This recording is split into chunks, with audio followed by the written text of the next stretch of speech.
Hello, my name is Maeve Ginnivan, and I will be presenting about kidney stones and the dietary interventions that can be taken to help prevent them. And a brief disclaimer, this presentation does not substitute for professional medical advice. So, what is nephrolithiasis, also known as kidney stones?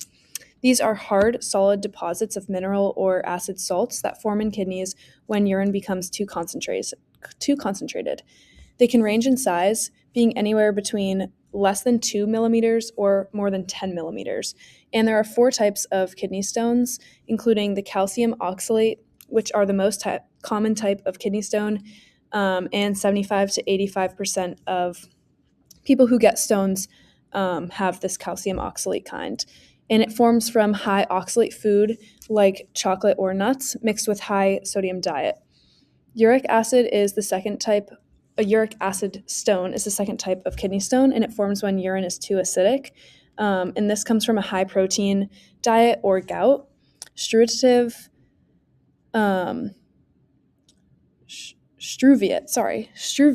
stones are formed by magnesium and phosphate, and they're due to bacteria-induced UTIs. And cystine stones are made of cysteine, which is a pure sulfur-containing amino acid derivative, and it results usually from a genetic inability to reabsorb this amino acid into the kidneys.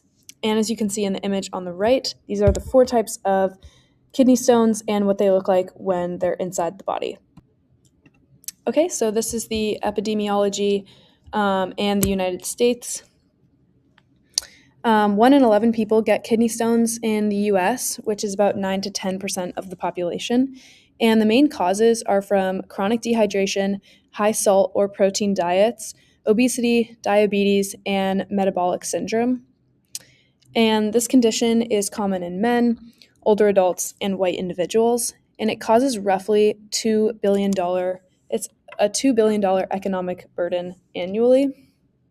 And on the right, this is a photo of what the inside of your kidney looks like. Obviously, this is not a real kidney, but just helpful to see as I continue speaking. So this is the pathophysiology and what is going on inside the body when somebody has a kidney stone. So again, a kidney stone forms from urine being in a state of supersaturation with salts like calcium oxalate. And these deposits form on Randall's plaques, which is a calcium phosphate deposit that allows kidney stones to anchor to renal papilla, which is kidney tissue. And the stone or stones can continue to crystallize and grow in the renal pelvis, which is the hollow inner part of the kidney where urine collects. And as the stones grow, they obstruct the urine flow, which causes intense pain, increases pressure, and triggers inflammation. The stone or stones can also travel down the ureter with urine, and this is a tube that connects the kidneys and the bladder together, and it can create blockages there too. And as the kidney stone or stones move through the ureter, a person may experience even harsher pain because it's a very small tube and the stone can scratch the lining. And it will finally end in the bladder where it can pass naturally or will need medical assistance depending on the size of the stone. On my left is also an example of a peer-reviewed journal article from the National Library of Medicine by Stephen W. Leslie, which is basically a summary of what I just explained about how kidney stones start in the kidney and end in the bladder. So some signs and symptoms of kidney stones. I have a diagram on the right here that summarizes basically what I'm about to say. So basic signs are fluctuating severe sharp pains in one side below the ribs and the lower back, persistent need to urinate, urinating in small amounts or having burning while urinating, blood in the urine that can be pink, red, or brown, nausea or vomiting, fever or chills. And somebody should seek immediate attention if they cannot sit still or find comfortable position due to intense pain, or if there's a major increase of blood in the urine. And a kidney stone usually lasts from 1 to 4 weeks where people will be experiencing these symptoms. And intense pain can come in waves lasting anywhere from 20 minutes to an hour. So, the diagnosis of a kidney stone. Kidney stones are diagnosed using non-contrast CT scans or ultrasounds of the abdomen or pelvis to find the size and the location of the stone or stones. Urine tests can also be run to detect blood, crystals, or infection in the urine. Blood tests are used to detect calcium and uric acid concentrations. And once the stone is passed, it's sent back to the lab for a laboratory to determine its chemical makeup. And here on the right is an image, it's a CT scan image of somebody's abdomen where you can see both kidneys on the left and right and the stone in the ureter in that little white spot. So, general medical treatment for kidney stones, there's kind of two paths that happen here depending on the size. If the kidney stone is smaller than 6 millimeters, NSAIDs such as Aleve or Advil can be taken as needed, or Toradol or Voltaren, excuse me if I'm pronouncing them wrong, are usually distributed for immediate relief if somebody comes into the ER with intense pain.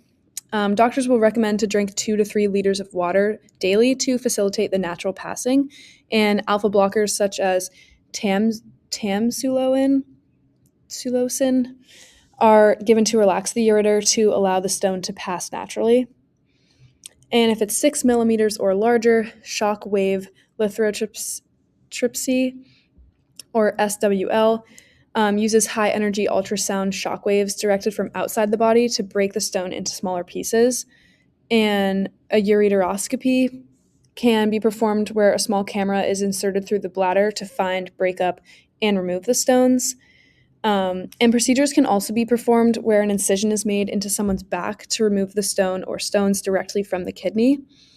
Stones that are under 4 millimeters have an 80% success rate of passing naturally and easily. Stones that are 5 to 7 millimeters often require medical intervention with a 50% success rate of passing naturally, and stones that are 7 to 10 millimeters rarely pass without surgery. And here on the left is an image of a ureteroscopy where you can see the camera is stuck through the bladder and into the ureter, and you can see the ureter breaking down, having the kidney stones broken down in it. Sorry. So some dietary interventions. Citrus intake is recommended because it contains citrate, which reduces urine acidity, making it less likely for a stone to be able to form. Citrate also binds with calcium in the urine and prevents the crystallization of calcium oxalate from the beginning. Again, drinking more than 2.5 liters of water per day is recommended to dilute the urine. Limit your calcium intake by 900 to 1100 milligrams a day and sodium to less than 23 milligrams per day. And limit consumption of food protein and high oxalate foods. And these dietary interventions are proven to be very efficient. Reduces the reoccurrence of kidney stones by 40 to 50%. It's still very effective for individuals with chronic conditions that make them susceptible to producing kidney stones, which I found to be very interesting. And on the right is another image of a peer-reviewed journal article from National Library of Medicine that talks about kidney stone prevention from a dietary point of view. Okay, and for my fictional character, I chose Freddie. He is a sophomore in college. He's 20 years old. He's a male. He's 6'1". He's 230 pounds. His BMI is 30. His diet is poor and his exercise is limited. His water intake is less than 2 liters per day. So this individual is more susceptible to kidney stones because of their poor diet and they do not get enough exercise. They also do not drink enough water and find themselves dehydrated often. They're also considered to be obese, and we know that obesity is one of the leading causes of kidney stones. Okay, so Freddie's current stats, I wanted to point out that he's a big ice cream and chocolate eater, so that's a lot of extra oxalate and calcium intake.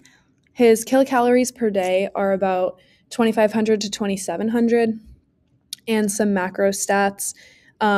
Carbs fill his diet about 50 to 60% of the time, with it being about 310 to 375 grams per day.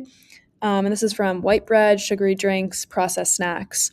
Fat is 30 to 40% of his diet, and he consumes about 85 to 115 grams per day from fast food and saturated fats. Protein is 10 to 15% of his diet, and that is 60 to 95 grams per day. On a micronutrient level, he could have possible deficiencies such as vitamin D, iron, potassium, and fiber. And again, his water intake is less than 2 liters per day. So on the dietary intervention side, I thought his weight loss target could be 1,900 to 2,200 kilocalories per day. On a macronutrient level, protein should be 20 to 30% of his diet, which would be about 100 to 150 grams per day. Carbs are 40 to 50% of his calories, and that would be about 190 to 275 grams per day. And he could get this through white rice, refined pasta, peeled potatoes.